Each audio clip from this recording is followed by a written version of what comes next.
Hey guys, on this episode of EdTech, I'm going to be talking with Josiah Way. We're going to be talking about how coronavirus has affected funding, both on the private and on the state school level. All this and more on EdTech. The network for the AV industry. What are you listening to? This is AV. This is AVNation. This is AVNation. This is EdTech, episode 85, Crossoverpalooza with Joe Way. Support for AVNation is brought to you by Extron, industry-leading technology backed by world-class support. This is EdTech, the monthly higher ed tech podcast, and this one has been kind of bubbling for a bit. We're finally doing what we're referring to as the Crossoverpalooza, in which I'm finally getting to chat with Josiah Way. And I have to admit, I actually have been a fan of Joe's stuff, and if anything, there are times where I will admit up front, Joe, that you are actually, if anything, you are actually far more active about these things, and I kind of aspire to be as active in social media as well as just in the tech management position of things. But Joe, for those who aren't aware of Joe's position and everything, you mind doing a little intro for yourself and everything? Right? Absolutely. Hey, and this is so exciting for me because I know I've said it before. This is like my all-time favorite podcast. So I'm total fanboying right now, like completely fanboying. So I am Joe Way. So I'm obviously the director of learning environments at the University of Southern California, and also hosting of the Higher Ed AV podcast, and then some random stuff on Twitter and things like that. Well, there's also the HETMA, or Higher Education Technology Managers Association? Alliance. I know. Right. Everyone says association. We've thrown it around that should we actually be called, but then it sounds like association sounds like there's more paperwork to do. True. And if anything, obviously right now everyone's been kind of sequestered or sheltered in place, however you want to call it. Over here on the East Coast in Jersey, we just go, well, with everything going on, in true New Jersey fashion, you do it with the hands because, the Sopranos. But anyway, one of the things that went on was HETMA has actually been doing some online conferences, and as a technology manager, whether you're at a K through 12, or if you're in community college or junior college, depending on geographically where you are, your colleges and universities, time can be a premium for tech managers because, I always say this, and Joe probably says it, we wear many hats. In my case, we're internal integrators. We're also the first line folks that end up chatting with the faculty to make sure that they're comfortable with the rooms and everything else. So be able to say, hey, can I take like a day or two off to go to a conference and everything? If it's in the local area, sure. If it's more than 20 miles away, they're kind of like, you got to stay here. But if it's a virtual conference, you hear it, no problem. You can watch it on your mobile device, your iPad, your laptop, whatever. And it's nice in that it kind of reminds me. And Joe, you've been to some of the CCUMC conventions and everything, or no? Yep, absolutely. Went to a couple of those. And it kind of gives me the same feeling of there's a lot more cooperation with everything. It's and once again in higher ed, at least on the technology side, it's all about sharing ideas. No one's, and with the exception, and believe me, Ernie, I can always feel Ernie just kind of laughing about this one and everything. But I always say, like, folks aren't saying, oh, yeah, I want to go to William Patterson, or, oh, I want to go to USC. Why? They have high-def projectors. No one's saying that. Now, in Ernie's case, it might be because, oh, yeah, there's medical imaging equipment. And yes, like that does make like a key difference in everything. Literally shades of gray. So, but like I said, it's one of those things I really am a big fan of and everything. I wish I could have attended. I had some family items to take care of and everything that were related to COVID, so we'll just keep it to that. No worries. There's more to come. Yes, more. That's always a good thing. So the big thing I wanted to ask you, Joe, is now being that you guys are a private, once again, USC is a private school and everything, one, give everyone an idea of how big your school is, and at least for us, we get our state funding. We'll get into that in a little bit. But how do you guys, where do you guys fall into? Are you under say the chancellor or the provost? Are you guys under the IT department?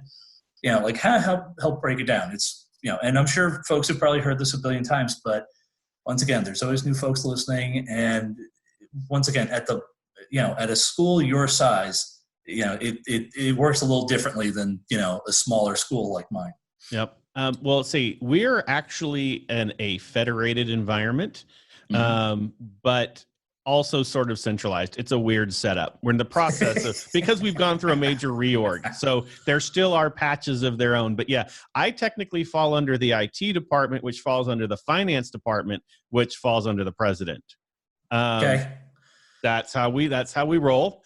But it actually turns out to be great when you fall under the people that control the money. Yes. So there are advantages to it. Of course, you have to be good with your money, and we always should, because we know that the students, pay a ton to be able to take advantage of the services. But yeah, that's the way we fall. We have 47,000 students here. So it is kind of a beast, and it was a beast to put online. It's going to be a beast to bring back and figure out what that's going to look like. But our funding comes that way. It's interesting because, as you mentioned, how you'll get to the funding is, people think, the private schools, they've got huge endowments. Yeah, but those endowments are tied up to contract. Like they're given and earmarked for things. You can't just go decide you want to spend it on something else. So we're very, very reliant on, can people actually show up here and take classes? And can people attend events? We have the Coliseum. I mean, every day we can't host. I mean, it's not just the 7 football games, but the soccer games that are hosted there, everything that goes on. Yeah, that's one of those things. And recently in the news, you saw Harvard. Oh, Harvard got the money. Oh, but they have a huge endowment and they have to give it back. And they gave it back because this and that. And you're right. I know some folks who work at Princeton and a couple other schools and everything. And yeah, they may have an endowment, but the endowments are, in Princeton's case, they have a huge endowment. A good chunk of it actually went over to their clean plasma lab, which ate up a ton of money. And in fact, a couple of years back, because it had eaten up so much and everything, they actually downsized for a little bit. They actually, a couple of their capital plans folks actually, came over to us. And, not for nothing, we did kind of have this laugh of, we looked and we're like, you're coming from Princeton and you're coming to us? Okay. But the thing is, it's not infinite money. And at least now on the other end of it with us, some folks go, oh, well, it's a state school. Oh, you guys will be fine. Not as much money as you think actually goes to state schools. Before, a good number of years ago, it used to be 50-50. Now, with the way that they've been doing, budget reductions year by year, only probably about 20% of our funding actually comes from the state.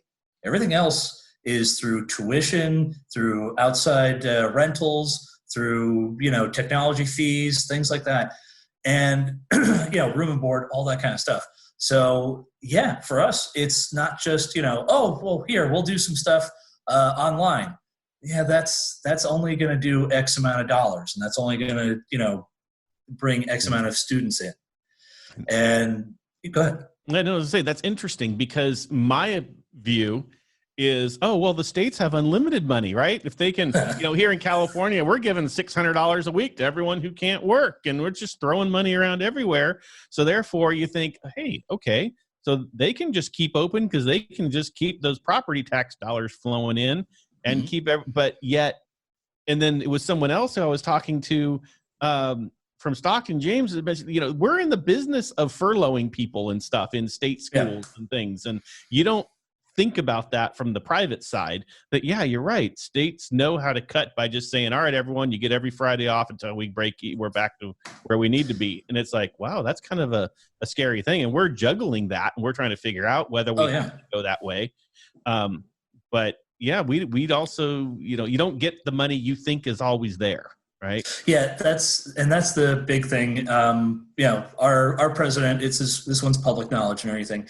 Our president announced that my school alone is looking at about $12 million shortfall and a student decrease of about 10%, which, you hear that and you go, whoa, for us, that's 1,000 students. That's 1,000 students that are not, they're just saying, you know what, I'm going to take a semester, I'm going to take a year off. And for us, that, pretty much we had at least a couple of projects. I had a project I was working on with my team for close to a year, in which we were going to renovate. We were going to renovate a 3-way divisible ballroom, which Joe, I'm sure you've had fun with. Conditional logic alone with that is always just like yay, but it also turned into the 4 projector screens had to get replaced, and that was like $70K just by itself. So it's all that. All of a sudden, everything got put on hold, and they said, "Yeah, you're not doing that this summer." I'm going, but I already put it out to bid. Yeah, we're canceling the bid. Okay, and it was just one of those ones where we looked and we're like, okay, that's a bit of a deal breaker. But it doesn't mean that everything has come to a complete screeching halt. For you guys, you still have summer projects. For us, we push forward, in which we bought a new building, and we've been working with the architect and trying to get in all the odds and ends into it and everything. And it's been going fairly smoothly, mostly because the architect effectively said, "Oh, what kind of consultant do you want to have for the AV?" I said, "The one that literally just rubber stamps what I said." He went, "I can do that. I can do that." And so far, we've actually done fairly well with that. So, in terms of renovation and ongoing projects, we're good with that. But like you said, we're all looking at it as, there's probably, last time this happened, we ended up getting about a week of furlough. Thankfully, we could spread it out over the course of the year. But, it's essentially a week of pay. That's just like, you guys got to do without this. Well, what's the alternative? The alternative is that, Bob and Jim and Sandy over there are going to get laid off in order to compensate for this. Yeah. Yeah. No, it's an interesting time because, like you said, with yours, you want to hear a scary number. I hear we're down $50 million a week that we're closed. Oh, yeah. Is that crazy? I mean, and you don't realize because we contribute like $8 billion a year to the city of Los Angeles because we're the largest employer in LA. So that is just scary numbers. And you have to sit there and go, the sad part is you do have to start making those decisions. Well, if everyone just took one day off a week for a month, we can save $200 million. Like, really? It's that much in payroll we pay every week? Like, it's scary in those numbers. And then you also think, like you were saying, like tuition, like we sit there and go, okay, it's $60,000 a year to go to school here. What are we going to do with all those freshmen who have now been accepted? So you're not going to really pull it back. That would be the worst optics you could ever do. Who now turn around and go, well, if you're not going to do classes on campus in the fall, I'm not just going for the classes. I want football in the Coliseum. I want the fall. Everything happens, when you're a high school senior, everything happens in the spring. So I feel bad about all the high school seniors this year. But when you're in college, everything is in the fall, right? All the good stuff is the fall.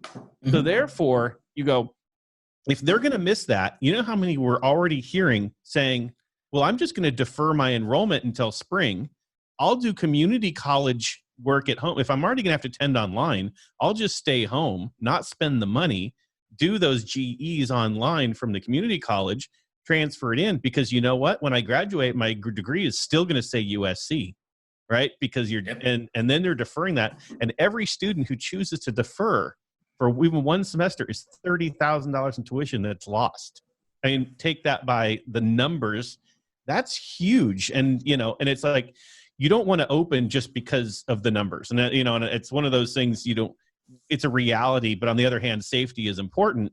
So where's that line? And we're in that interesting time where we all know we're looking to start opening, but where do you make the decision? We're looking to open for fall. We're acting like we're opening for fall, and our contingencies are working that way, but who knows what's going to happen? Yeah. And that's the other thing too. So for us, our school, our school is actually designated a Latinx or Latino serving institution because more than 30% of our population is Hispanic, Latino, Latinx, and all that kind of stuff. Now, because of that, we also tend to have students who this is like they're the first in their generation to go to college. And so for them, it's a lot of working students. It's a lot of, I'm going either part-time or, this is the big to-do. And one of the things that we also looked at in order to kind of make up the shortfalls are like, well, we're going to have to, we're going to raise tuition again. And so far the student body and some other folks have really, raised 9 kinds of what on us. And we're like, guys, we have to make this up somehow.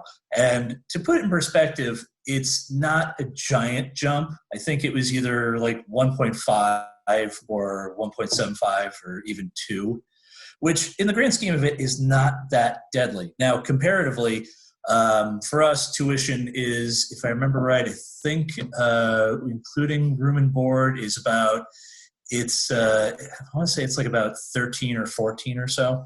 Mm-hmm. But, keep in mind also our majors are more like music students, nursing, physical therapy, higher, graduate degrees in education, things like that. So we don't have like the massive science and engineering backgrounds. I like to defer those and say, yeah, you guys can go to either Rowan or Rutgers for those. We're more of the liberal arts stuff. So backing that up, for us, yeah, we're trying to not kind of, boil the frog, so to speak, in raising tuition rates on things.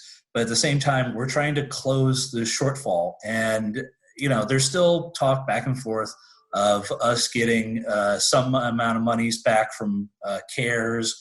And, of course, they said, oh, yeah, we'll readjust it after the fiscal year, which closes out in June.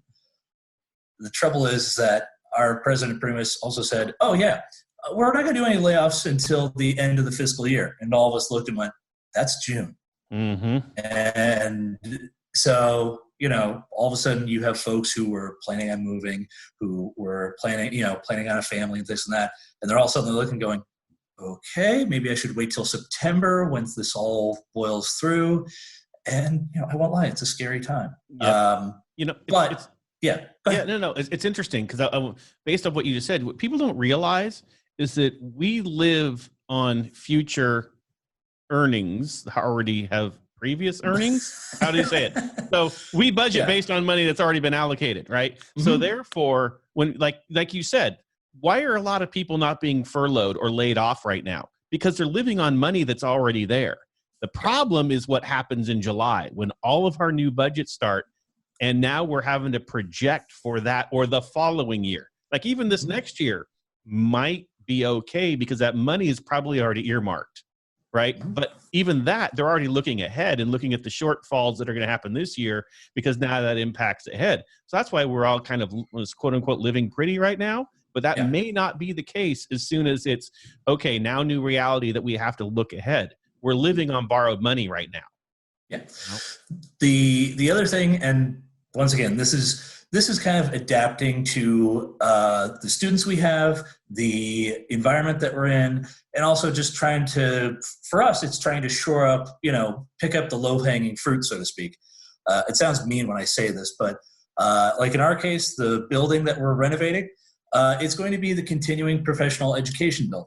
So that is your CCNA certs, your Microsoft certs, your CompTIA certs. I believe we're putting a phlebology lab, which, if you don't know what that is, when the folks come around and take your blood, that's them. We're also putting in things like we have I do laugh about this, but we have a cannabis institute that's going in there, but it's more of a policy. It's like an urban planning policy group and everything. Mm-hmm. And then that's just how they got the funding approved by saying that. But, we're also doing, there's going to be a small business development center. And then last but not least, we actually used to have a daycare center on campus. And then we renovated 2 buildings, knocked the building that had the daycare center in it down. And we put the writing center in there. And I'm like, oh, that's ironic, but whatever. And so we're putting the daycare center back in, mostly because once again, for us, it's not only a nice to have for staff and faculty and the students, It also kind of loops in and lets our elementary and secondary, so our elementary ed majors able to do their thing. So, like I said, we're looking at things and going, okay, this will bring in some money. It's not going to be, gangbusters, but, everyone can always do it. I always tell everyone, I'm like, at the very least, go get your CompTIA or your help desk certification stuff. Like that's easy peasy stuff. It's, it's a good thing to have in the resume. But like I said, I go on. Yeah, no, absolutely. And it's interesting. So to ask now, I love the contrast between our schools. So now and it was fantastic because what do you think? Like, to me, I sit there and think, okay, where is our impact from this? Mm-hmm. You guys can be the winners out of things like this, right? What you just explained with the school that's going in there, people taking blood. What do we need right now? We need testers, and we need people taking blood. What are the safe-ish, let's call it, industries right now? People who can work remotely and do IT support, right? That's a win, and an easy win for schools like you who can, add that in and have people get that career path really easily, because everyone starts freaking out. If I were a junior in high school right now, I'd be freaking out of, okay, the major I thought was going to be there. What does this mean? I'm seeing people in my industry who are being laid off. They're not able to work. My parents are there. But there are other people. I think there's a huge win for I think the smaller schools even, and not even just the online schools, but those that have very specific degrees for specific,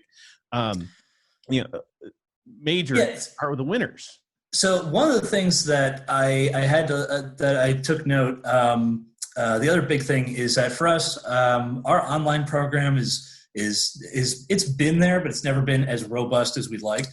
So we actually did a funny enough, we started working with academic partnerships, and if you're not familiar with them, they tend to set up advertising and courses and all they essentially guide your online program to here. Let's get it to where it should be. And one of the programs that we actually are going to be launching, or at least are planning to launch online, is it will actually be a master's in autism. It's actually a master's in autism and autistic education, which in itself, it sounds like it's one of those, it's a specialized thing, but at the same time, folks are looking for, it's like, oh, I can't really go outside the house that much, or, oh, I can only do X, Y, and Z. Well, we're trying to hype up the online education stuff. Is it the same as being in class? No, I believe me, I'm a firm advocate of always being, I love to be in the classroom because I like to be the evil malcontent in the back of the room where everyone just goes, oh, what's Bill want now? And if you ever want any proof of that, all you have to do is just ask Justin Springler over at Crestron, because he sees me raise my hand and he just goes, oh, no. Oh, boy.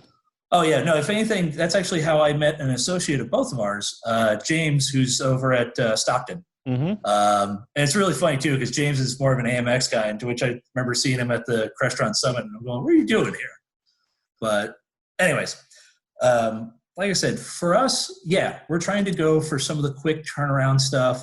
And the other end, I'll tell you, this is, I don't know if this is something that California has done, but back during when Christie was governor, which was a couple of years back, he actually instituted what was called the 3+1 rule, which is you could go to a junior or community college for 3 years, transfer over to a state school for the last finishing year, and your degree will say whatever the state school is.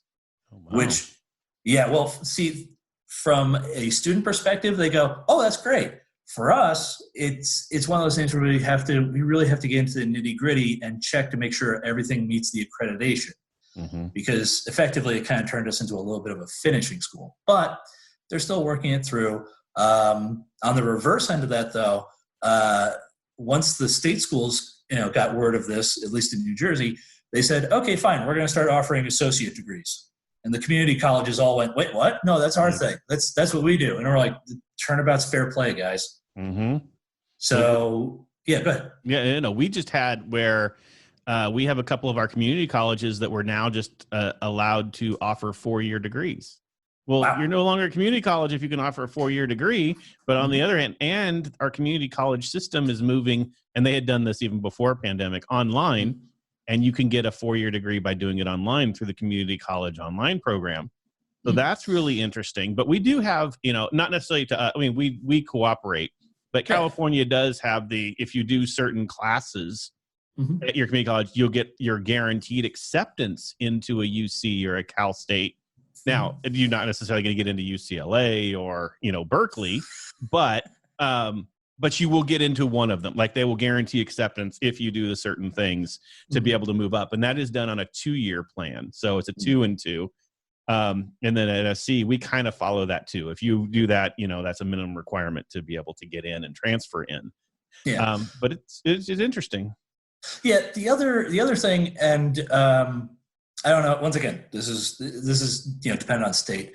One of the interesting bits that we've done here is that a couple of the community colleges actually have come under the purview of 1 or 2 of the state schools. So, for example, there's Burlington Community College. It's now Rowan actually runs it. So, which Rowan's enrollment skyrocketed, and rightly so, because the other underlying thing is that most folks don't realize this. If you look at most of the community colleges, it's like, oh well, folks are going through and this and that. And it's like, no, go look at their student body. Their student bodies are at times mind-boggling. Like in my county alone, Middlesex County College has a boatload of students, and they have at least 4 or 5 campuses.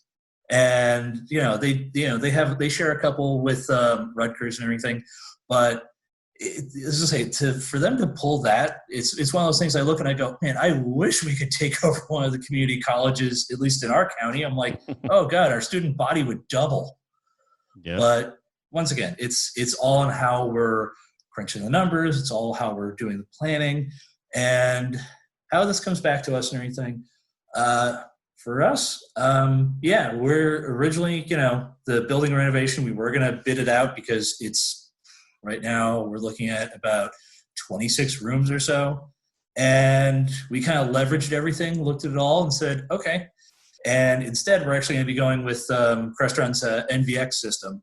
So really, as far as we're concerned, it's just network drops and, just running a speaker wire back down to the podium or credenza, wherever you want to call it. And, then also run a low voltage relay wire and everything. And pretty much everything else, it's on the network. Yeah, so. Absolutely. And I tell you, that makes our construction moving forward so much easier. I mean, I just sit there and think, here, you just start marking it up by telling me where to put data drops. And even if you're using NVX, I mean, gosh, even for the screen relay, just get their little, little relay device. Module. You don't even need to worry about running it all the way back to your thing. Just keep it in the sky and put a network jack up there. I mean, like it's getting to the point where it's ridiculously easy, and which is great. Yeah. And like I said, for us, it's just managing all the stuff on the network. The next phase of all this, though, and and this is this will be something maybe we'll talk at a later date. For that, I'm just kind of more concerned about the bandwidth, which is why we went with NVX, because for them, they're like, oh, yeah, we can do it on a 1 gig pipeline. Here you go. Fine, whatever. Other folks are like, oh, we can do 1 gig or 10 gig. And I'm like, oh, that's cool. Back of my brain goes, that's really cool. On campus, that's fine. We have at least 3 or 4 satellite buildings. And they're like, yeah, no, we're not doing that. Yeah, no, I mean, that's the whole thing is, so I did a whole proof of concept, and I don't want to be, saying anything about any one brand over another, but we did do a number of proofs of concepts. Mm-hmm. And while the 10 gig thing sounds great, and you're thinking, oh, okay, I can pass a lot with that. Just make sure when you tell your network team, keep your camera running. Start filming before you say it so that you get the whole reaction. Mm-hmm. and you start saying how you need it run directly back to, you need 10 gigs back and forth directly into their switches. And then they go with, oh, where's your budget coming from to upgrade all of our blades from? Yeah. Oh, you mean, and then they're not cheap, and to make it work. So we realized going, okay, now you want to do that at an enterprise level. oh hell, Mhm. that is just becomes a massive lift. Not that it's bad, but it's just be honest that that's not where our infrastructures are. Many, especially like us, we have a lot of historic buildings. We're Mhm. still running Cat 5 in our thing, but that's that good Cat 5e is good enough to run the 1 gig, right? Yeah. It qualifies for it. It'll make it. Now we'll worry about other things down the road. But that's the kind of the reality at the point where if you want to start extending and going, and maybe I'll say like this way, if you're trying to make the jump, if you're trying to go from the 15 rack units of analog stuff into a networked world, it's a good, easy step. Now, maybe 5 years from now, this conversation is completely different. All of our backbones, all of our IT infrastructures have upgraded. They've found the need, thanks to things like network traffic of Zooms and things like that they have to upgrade, and it becomes a non-issue. I can say for most of it, it's probably an issue right now on an enterprise level. Yeah.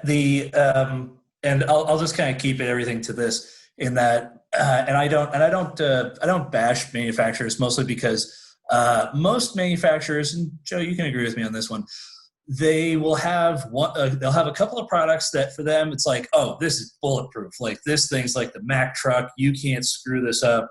And there's other stuff that they go, hey, check this out, and you look and you go, yeah, that's going to go back in the oven, that needs some work. But once again, not every, granted, many companies are starting to, dive into different, trying to say, oh, here, play in our sandbox.